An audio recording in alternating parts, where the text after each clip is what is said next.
바쁘게 살다 보니 때로는 하나님이 약간 들이가고 내가 먼저 좀 성질이 더 앞서가지고 너무 바쁜 생활을 했던 것 같아요. 그래가지고 가만히 기도하면서 묵상하면서 이제 내 자신을 돌아보게 됐습니다. 그래서 이번 집회 기간 동안에 제가 이제 결단을 하게 되었어요.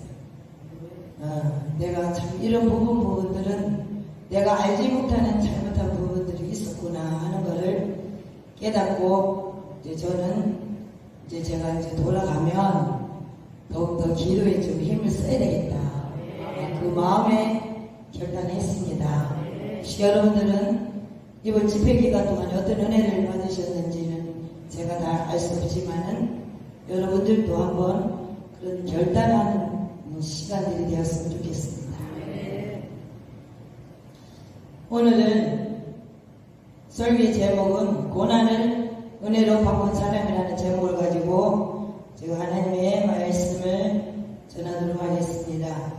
우리가 한 평생 살면서 하나님의 은혜를 입은 사람들에게는 이 세상의 어떤 출세나 명예나 성공보다도 그 은혜가 더욱 귀한 것입니다.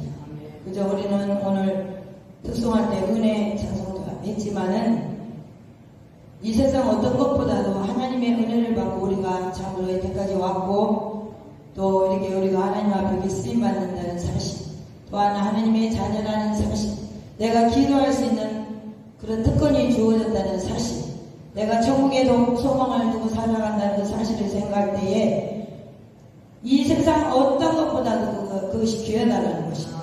그래서 이 하나님의 은혜는 우리에게 변함없는 약속과 축복을 주시기 때문에 그런 것들이 은혜가 귀하다는 것이죠.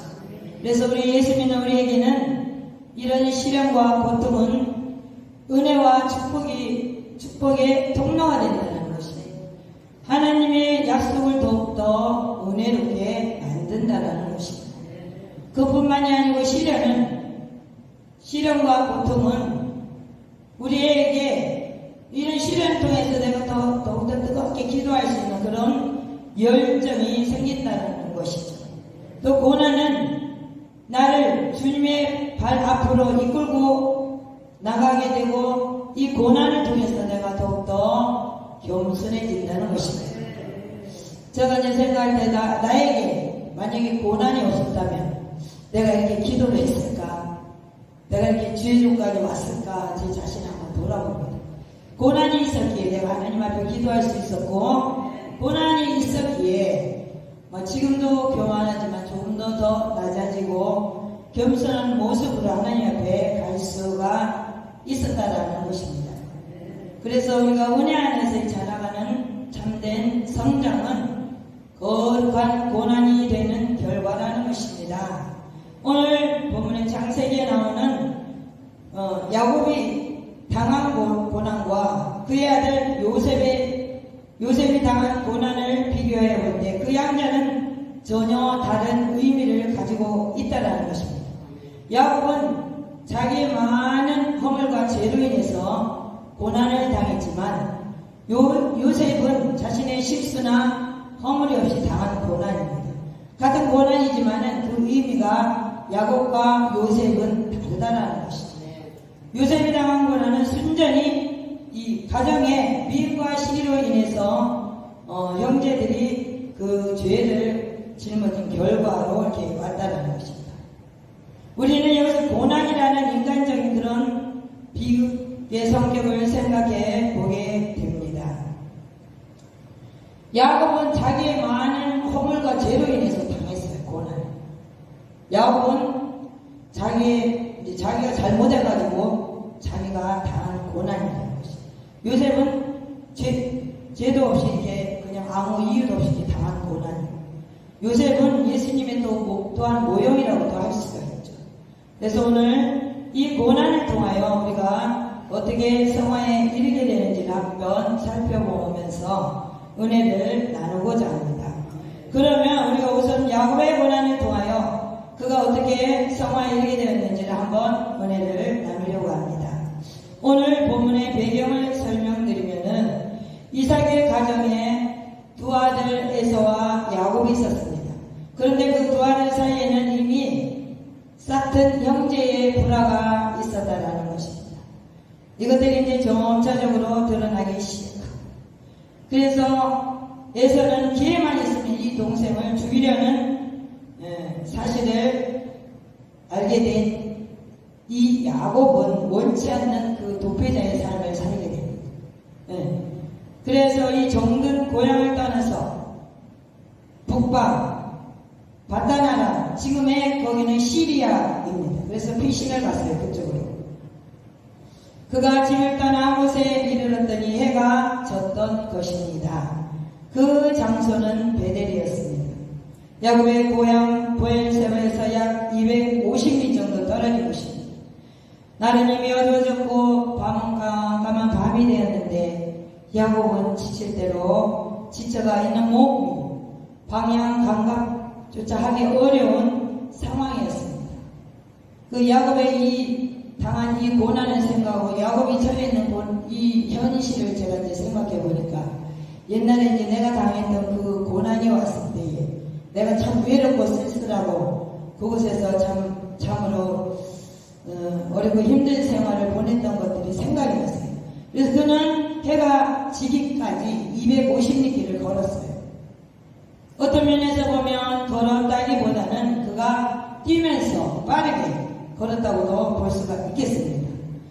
그는 복수하려고 하는 형을 피하여서 도망가는 그의 마음이 얼마나 불안하고 초조하였는지를 보여줍니다. 오늘 본문 11절에 보면 한 곳에 이르려는 해가 진지라 거기서 유숙하려고 그곳에 한 돌을 가져다가 베개로 삼고 거기 누워 자더니라고 말씀하고 있습니다. 250리길을 마다하지 않고 달려온 그는 피곤에 지쳐서 잠이 들었던 것입니다.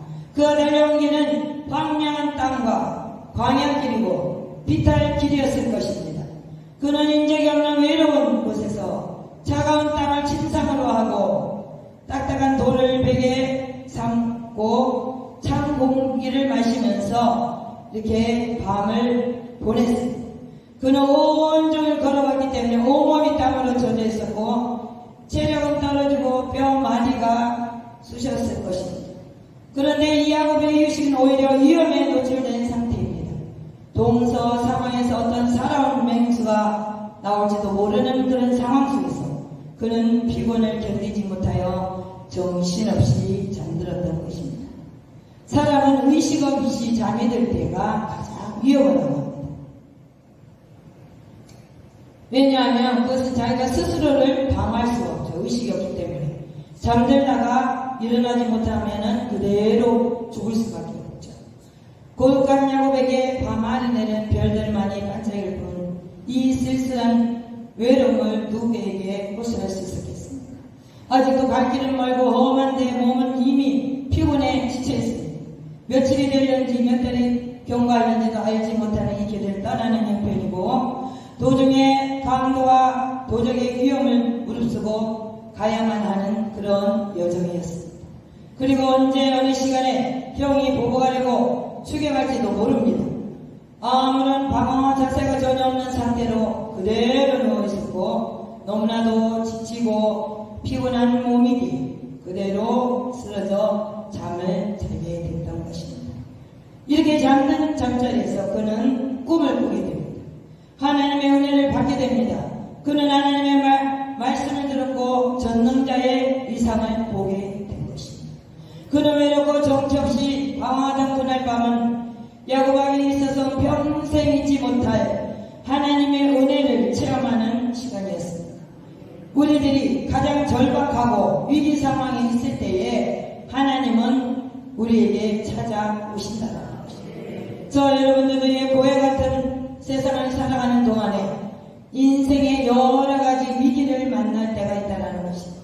때로는 건강이 악화되어서 죽을 지경에 이르고 때로는 경제적인 파산으로 고독하고 절망할 때도 있습니다. 그러나 하나님의 믿음으로 살고 경건하게 신앙을 지키려는 자에게는 반드시 찾아오신다는 것입니다. 야곱은 들사람이 아니고 성격이 조용한 성격이었습니다. 또 그는 장막에 거하는 경건한 사람이었고 하나님의 약속을 이미 받은 사람이었기에 전능하신 하나님이 지켜주시는 것입니다. 창세기 25장 23절에 보면 여호와께서 그에게 이르시되 두 국민이 태중에 서 있구나. 두 민족이 내 복중에서부터 나누이리라. 이 족속이 저 족속보다 강하겠고 큰 자가 어린 자를 섬기리라고 성경은 말씀하고 있습니다. 하나님의 예언의 말씀입니다. 그러므로 하나님의 약속과 축복은 형 에서에게 있는 게 아니고 동생 야곱에게 있는 것입니다. 야곱이 비록 부모님 곁을 떠나고 형으로부터 목숨을 건지기 위해서 피신하는 몸이라 할지라도 하나님은 야곱에게 축복하시라는 이런 섭리가 있기에 그를 책임지고 지키시고 보호하시는 것입니다. 그는 아마도 깊은 잠에 들었을 것입니다. 그러나 하나님으로부터 위로와 용기와 소망을 얻는 꿈을 꾸었습니다. 그는 땅에서부터 하늘까지 닿은 사닥다리를 본 것입니다. 꿈에서요. 천사들이 사닥다리 위로 오르락 내리락 하였고 하나님이 친히 그 꼭대기 위에 계신 것을 보았을 것입니다. 이것은 야곱이 아버지 집을 떠나서 안식할 수 없는 나그네의 삶을 산다고 할지라도 하나님의 그런 자비하신 사랑의 손길과 인도하심이 따른다는 것을 보여주고 있습니다. 그리고 전능하신 하나님의 그런 보살핌과 거룩한 천사들의 도움이 있게 됨을 또한 알게 된다는 것입니다. 우리들도 부족하고 연약하지만 우리 하나님 믿음을 버리지 아니하고 살면 전능하신 하나님이 우리를 보호하고 인도해 주실 것입니다.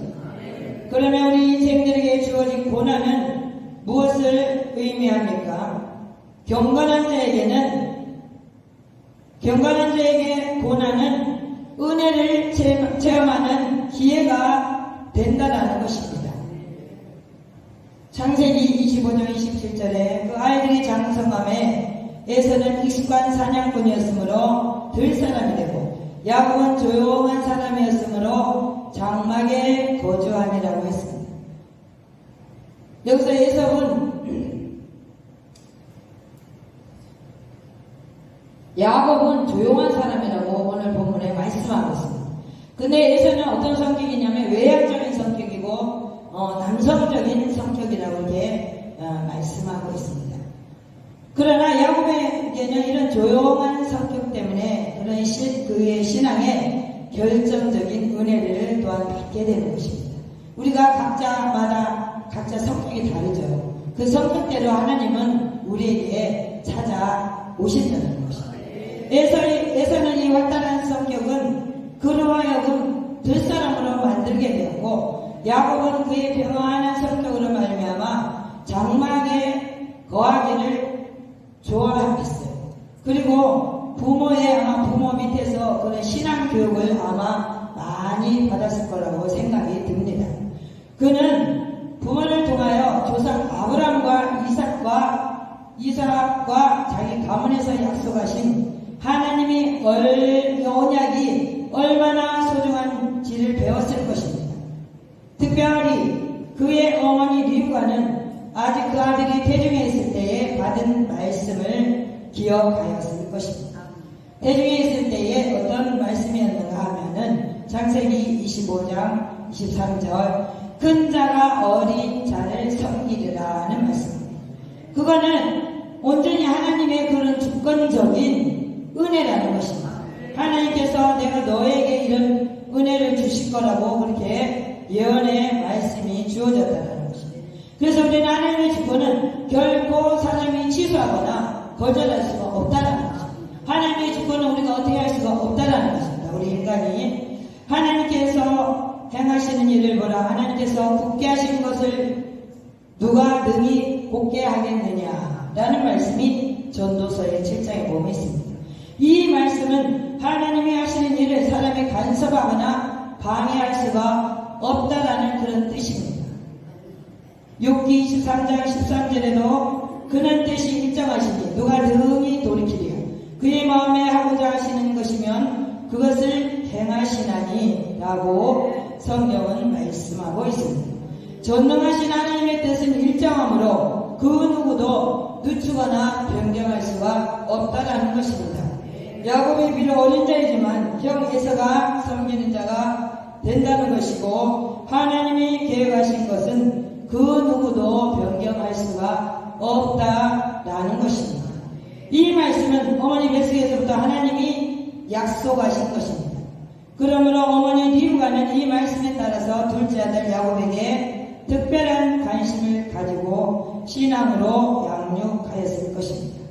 그러므로 야곱이 하나님의 언약의 존재함을 알고 어떻게 해서든지 그 언약이 자신에게 이루어지기를 사모하게 되었던 것은 일찍부터 말씀 교육을 받은 그 결과라고 할 수도 있습니다. 사도 바울 역시도 하나님이 임신 중인 리브가에게 그 자식들이 아직 나지도 아니하고 무슨 선이나 악을 행하지 아니한 때에 택하심을 따라 되는 하나님의 뜻이 행위로 말미암지 않는다고 했습니다. 이건 로마서 9장 10절에서 12절에 나옵니다. 로마서 9장 12절에는 리브가에게 이르시되 큰 자가 어린 자를 섬기리라 하시고, 13절에는 기록된 바 내가 야곱은 사랑하고 에서는 미워하였다라고 성경은 말씀하고 있습니다. 여기에 놀라운 진리가 숨어져가 있습니다. 우리 인간은 모두 다 죄인이고 에서나 야곱도 죄인입니다. 그런데 하나님은 야곱을 선택하셨던 것입니다. 내가 하나님을 선택한 것이 아니라 하나님이 나와 당신을 선택하신 것입니다. 에베소서 1장 4, 5절에도 보면 곧 창세전에 그리스도 안에서 우리를 택하사 우리로 사랑 안에서 그 앞에 거룩하고 흠이 없게 하시려고 그의 기쁘신 뜻대로 우리를 예정하사라고 성경은 말씀하고 있습니다. 그러므로 선택은 하나님의 은혜인 것입니다. 그리고 선택한 자에게 은혜를 주시고 하나님의 뜻을 이루신다는 것입니다. 그러므로 큰 자가 어린 자를 섬기리라는 전능하신 하나님의 언약을 야곱은 인내로서 기다려야 했던 것입니다. 그리고 하나님의 언약을 인간적인 수단과 방법으로 성취하려고 한 야곱과 어머니 리브가의 태도는 근본적으로 큰 허물과 실수가 되었던 것입니다. 하나님이 인도하시고 하나님이 간섭하실 때까지 경건의 훈련을 받으며 야곱은 기다리고 인내해야 됐던 것입니다. 왜냐하면 하나님의 뜻은 반드시 이루어지실 것이기 때문입니다. 하나님의 신실한 약속의 말씀을 받았으면 우리가 인내심을 가지고 끝까지 기다려야 하고 인간적인 수단과 방법으로 행동하지 말았어야 합니다. 기다리지 못하면 조급하게 되고 겸손한 행위가 나타난다는 것입니다. 하나님이 우리에게 기다리라고 말씀하시면 힘들어도 기다려야 된다는 것입니다. 시인 다윗은 내가 여호와를 기다리고 기다렸더니 귀를 기울이사 나의 부르짖음을 들으셨다라고 말씀합니다. 그러므로 우리가 그 기다림의 신앙이 중요한 것입니다. 우리는 기도하고 또 기도하고 다시 또 기다려야 합니다. 하나님의 때를 바라고 기다려야 해야 된다는 것입니다.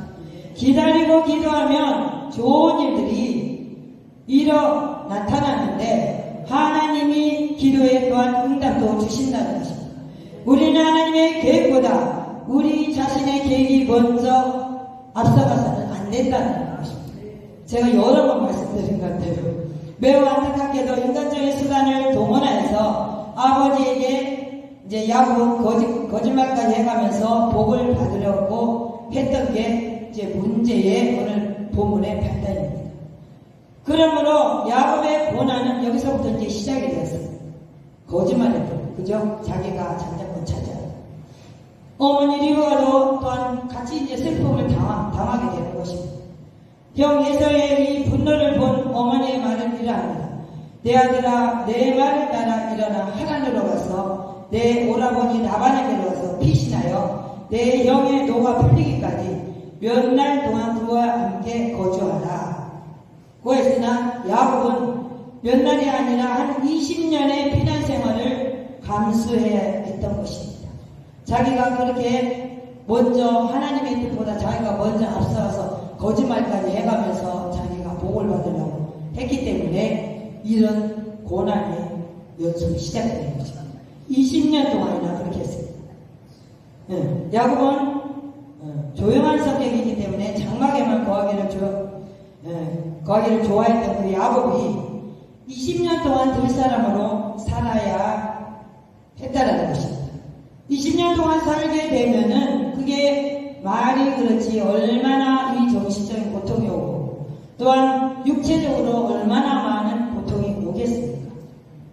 그가 온순하고 평안하게 살아야 할 사람이 20년 동안 그 모습과 그 나그네로 산다는 것이 얼마나 고독하고 외로운 삶인지 모르겠습니다.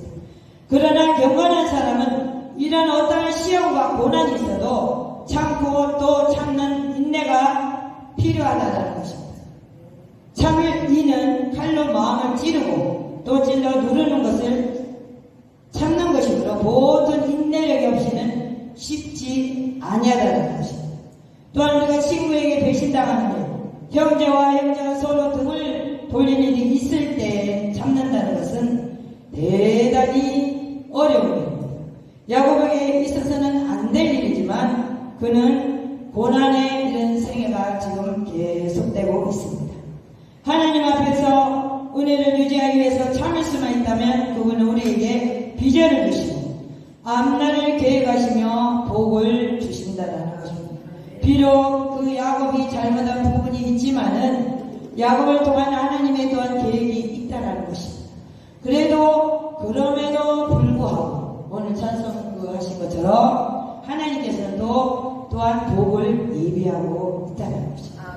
사도 바울은 젊은 목회자 디모데에게 그러므로 너는 내가 우리 주를 증언한 것 또는 주를 위하여 갇힌 자 된 나를 부끄러워하지 말고 오직 하나님의 능력을 따라 복음과 함께 고난을 받으라고 말씀합니다. 구약에 있는 옛 언약은 축복이지만 신약의 옛 언약은 고난이므로 하나님이 우리에게 고난을 주시는 것은 우리로 유익하게 하려고 하신다는 것을 우리가 알아야 될 것입니다. 시편 119편 71절에도 고난당한 것이 내게 유익이라 이로 말미암아 내가 주의 윤례를 배우게 되었나이다 라고 성경은 말씀하고 있습니다. 이 고난은 자신의 믿음이 성숙되어져 가는 과정이고 우리 구주 예수 그리스도의 형상을 닮아가는 기초가 된다는 것입니다. 저 역시도 그렇습니다. 고난이 없었다면 제가 이렇게 조금 요즘에 얌전한 것 같아서 이렇게까지 될 수 있을까 그런 생각을 해봅니다. 나에게 그런 고난이 없었다면 내가 기도도 안 했을 것 같고 말씀도 안 봤을 것 같고 인간이 한참 들될 것 같습니다. 근데 이 고난을 통해서 그나마 하나님께서 이제 다듬어 가신다라는 것입니다. 12절에 같이 한번 읽어보겠습니다. 12절. 오늘 본문의 12절 한번 읽어보겠습니다.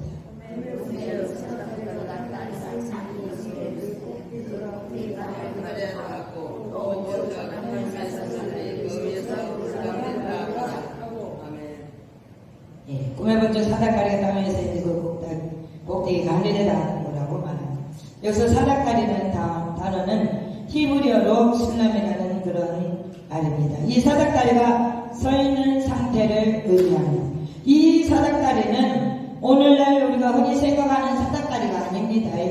저는 그렇게 생각했어요. 우리가 사닥다리 계인데 고대 지구라트에서 볼 수 있는 것 같은 일종의 계단을 의미합니다. 내가 직접 보진 않았지만 우리 다 텔레비에 보셨죠? 이렇게 계단이 다 고대 시대에 있었던 거예요. 이것은 사람이 만든 사닥다리가 아니고 하나님께서 연약한 야곱에게 함께 하신다는 증거로 보여주신 사닥다리라는 것입니다. 야곱은 부문한 친척이나 어떤 사람의 도움도 받을 수 없는 자리에 있을 때에 하나님의 은혜가 나타났는데 그것이 바로 은혜의 사닥다리였다라는 것입니다. 그러면 이 사닥다리는 무엇을 의미합니까? 영국의 매튜 헨리 목사라는 사람은 그리스도의 중보이며 예수 그리스도는 사닥다리를 의미한다고 했습니다. 아래쪽 끝은 인성으로 땅에 닿아 있고 위쪽 끝은 신성으로 하늘에 닿아 있습니다. 하늘과 땅의 모든 교류는 이 사닥다리에 계시는 예수 그리스도를 통해서만 가능하신 것입니다. 예수께서 이르시되 내가 곧 길이요 진리요 생명이니 나로 말미암지 않고는 아버지께로 갈 자가 없느니라고 요한복음 14장에 말씀하고 있습니다. 우리 구주 예수 그리스도께서 오직 그 길이 되십니다. 그리고 하나님의 은혜가 나타나는 것도 우리의 봉사가 하늘나라에 상달되는 것도 모두 예수 그리스도를 통하여 이루어지는 것이라고 했습니다. 그러므로 이 사닥다리 되시는 예수 그리스도를 통하지 아니하고는 어느 누구도 하늘나라에 들어갈 자가 하나도 없다라는 것입니다. 전능하신 하나님은 고독과 번민과 불안에 사로잡혀 있는 야곱에게 이 사닥다리로 꿈을 보여주셨다고 했습니다. 이 사닥다리 위에 전능하신 하나님이 서 계신 것입니다. 이것은 무엇을 의미합니까? 하나님의 은혜와 보호와 위로와 그분과 교통하고 교제하는 것을 의미한다는 것입니다.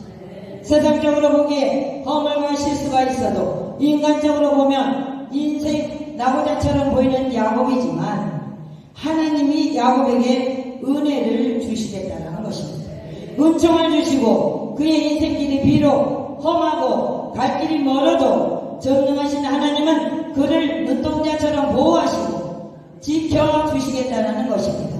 뿐만 아니라 인생길이 지치고 고달플지라도 하나님은 그에게 하늘의 위로를 주시고 교통하고 교제하기를 원한다는 것입니다.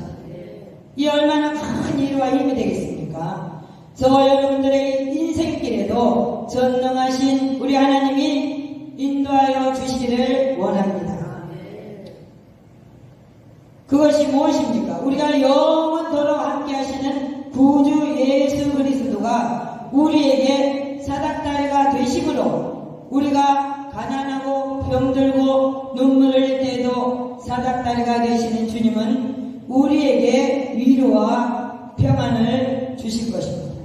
이사야 46장 3절 4절에 보면 야곱의 집이여 이스라엘 집에 남은 모든 자여 내게 들을지어다. 배에서 태어남으로부터 내게 안겼고 태에서 남으로부터 내게 업힌 너희여 너희가 노년에 이르기까지 내가 그리하겠고 백발이 되기까지 내가 너희를 품을 것이다. 내가 지었은즉 너를 업을 것이요 내가 품고 구하여 내리라 고 말씀하고 있습니다. 우리 하나님께서는 우리를 어머니와 같이 품어주신다. 우리를 안아주신다는 것입니다. 힘들고 어려울 때 우리 하나님께서 안아주시는 그런 체험을 하신 적이 있으십니까? 저는 있습니다. 너무나 힘들고 어렵고 고독할 때 기도하는데 하나님이 다 이렇게 안아주신다. 엄마가 안아주시는 것처럼 다 안아주시고 너무나도 진짜 하나님의 그 은혜는 감사하다라는 것입니다. 그래서 우리 하나님께서 내가 업어줄 것이요 업을 것이다. 정말 여러분들은 업어준대요. 얼마나 좋습니까? 엄마한테 업히는 게 얼마나 기분 좋습니까? 우리 어렸을 때 막 그래서 막 서로 올라가잖아요. 형제간들이 있습니다. 우리 하나님께서는 이제 하나님이 만드셨기 때문에 우리를 업어주시고 품고 구하여 내리라고 이사야서는 이렇게 말씀하고 있습니다. 우리가 출생하고 늙고 한날에 들어가는 시간이 가까워질 때도 우리를 품어주시고 안아주시고 구하여 주신다는 것입니다. 우리의 중보자시며 사닥다리 되시는 우리 구주 예수 그리스도만이 우리의 인생의 여정을 보호하실 것입니다. 두 번째는 야곱에게 하나님의 약속이 주어진다는 것입니다. 13절을 한번 읽어보시겠습니다. 13절 누가 먼저